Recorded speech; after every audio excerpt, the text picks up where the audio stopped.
మన స్టూడియోలో జీర స్వామి వారు ఉన్నారు, అహోబిల జీర స్వామి వారు, వారితో మాట్లాడదాం. స్వామివారు ఇప్పుడు ఈ ఇన్సిడెంట్ తోటి, ఈ బాలరాముడి ప్రాణ ప్రతిష్ఠ తోటి ఒక ఆధ్యాత్మిక నవశకం ప్రారంభమైంది అని చెప్పి అనుకోవచ్చా? ఎందుకు అనుకోకూడదండి.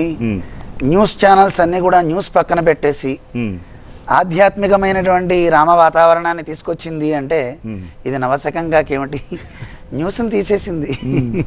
రాముడిని న్యూస్గా చేసుకుంది, రాముడి గురించే వార్తలు చెప్తుంది, రామ కథ చెప్తుంది అంటే ఇది నవశకమే. ఇంకోటి చెప్తాము, మనం చూస్తుంటే ఇప్పుడు రామచంద్రుడు ఆ రోజు ఆవిర్భవించినటువంటి సమయంలో వశిష్ఠుడు ప్రధానంగా పురోహితుడిగా ఉండేవాడు. మంత్రుల్లో మళ్ళీ సుమంత్రుడు, వీళ్ళిద్దరూ ప్రధానులు. మంత్రుల్లో సుమంత్రుడు, అలాగే వశిష్ఠుడు పురోహితుడిగా. ఇక్కడ కూడా ఇద్దరు మనకి కనపడుతున్నారు. ఆ వశిష్ఠుడి పోస్టులో మనకి యోగి ఆదిత్యనాథ్ గారు కనపడుతున్నారు. ఆయన ఆ బాధ్యత తీసుకుని కంకణం కట్టుకుని అందరినీ ఆహ్వానించడం అవన్నీ చేయడం ఆయన చేస్తే, సుమంత్రుడిగా, ఎందుకంటే దశరథుని కొలువులో ఉన్నటువంటి మంత్రుల్లో చాలా గొప్పవాడు, దశరథుడికి సన్నిహితుడు సుమంత్రుడే. అయితే ఒక ఘట్టం చెప్తా. ఆ రోజు అరణ్యాలకి సుమంత్రుడు తీసుకెళ్ళాడు, ఈరోజు రామచంద్రుడిని తీసుకొచ్చారు మళ్ళీ మన మోదీ గారు.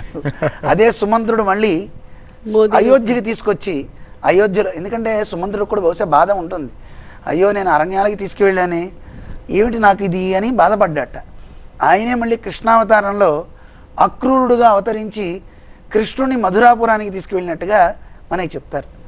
అలాగే ఇప్పుడు మళ్ళీ ఇంకా కొరత ఆయనకి తీరలే, అయ్యో నేను కృష్ణుని కదా, నేను రాముడిని కదా తేవాల్సింది అని అనిపించి ఆ మంత్రి మళ్ళీ ప్రధానమంత్రి బహుశా మోదీ గారిలా ఉండి రాముడినిలా తీసుకొచ్చారేమో అనిపిస్తోంది.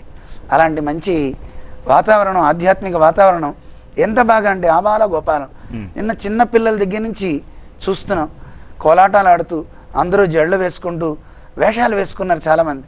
పిల్లల్ని అడిగాం, పిల్లలు మీరు ఎవరరా అని అడిగితే ఒక అబ్బాయి చెప్పాడు, నేను రాముడిని అండి అన్నాడు, ఒకడు లక్ష్మణుని అండి అన్నాడు. ఈరోజు వరకేనా అన్న, కాదు కాదు నేను పర్మనెంట్గా రాముడిని అంటున్నాడు పిల్లలు. కొంతమంది పిల్లలు అయితే ఆడపిల్లలు, ఎవరమ్మా నువ్వు, నీ పేరేంటని అడిగితే నా పేరు సీత అంది. భారతదేశంలో ఇంతకంటే గొప్ప వాతావరణం ఏం కావాలి? అలాంటి వాతావరణం ఈరోజు ఇప్పుడు రావడం చాలా ఆనందంగా ఉంది. ఇలాంటి వాతావరణం ఎప్పుడు చిరస్థాయిగా స్థాయి రూపంలో చెక్కు చెదరకుండా ఉండాలి అని కోరుకుంటున్నాం. ఎందుకంటే అందరూ రాముడు రాజు కావాలని కోరుతున్నారు, కానీ రామరాజ్యంలో ఉండే ప్రజల్లా ఉండాలని ఎవ్వరు అనుకోవట్లే. రామరాజ్యంలో ఉన్న ప్రజలందరూ ఇలాగే ఉండేవారట, నా విద్వాన్ నచ నాస్తిక అని. ఎవడు కూడా విద్వాంసుడు కానివాడంటూ లేట, అందరూ చదువుకున్న వాళ్ళే, అందరూ దైవం మీద విశ్వాసం ఉన్నవాళ్లే తప్ప నా కుండలి నామకొటి అంటూ కిరీటాన్ని ధరించిన వారే, ప్రతి ఒక్కరూ కుండలాలు ధరించిన వారే. అక్కడ ఎవడు కూడా కాముకుడు లేట, లోభి అంతకంటే లేట. ఈ రోజుల్లో అంతకుముందు మనం చూస్తుంటే ఎంతో అన్యాయాలు జరుగుతున్నాయి, కానీ రాముడు ఇప్పుడు రాబోతున్నాడు కనుక అవన్నీ పోయి ప్రజలంతా నిజంగా అలాంటి మంచి వాతావరణంతో ఉంటే, మంచి భావజాలం కలిగి ఉంటే నిజంగా రాముడు వస్తాడు అని చెప్పడానికి నిదర్శనం రాములాలా ఇప్పుడు మనకి రాబోతున్నాడు.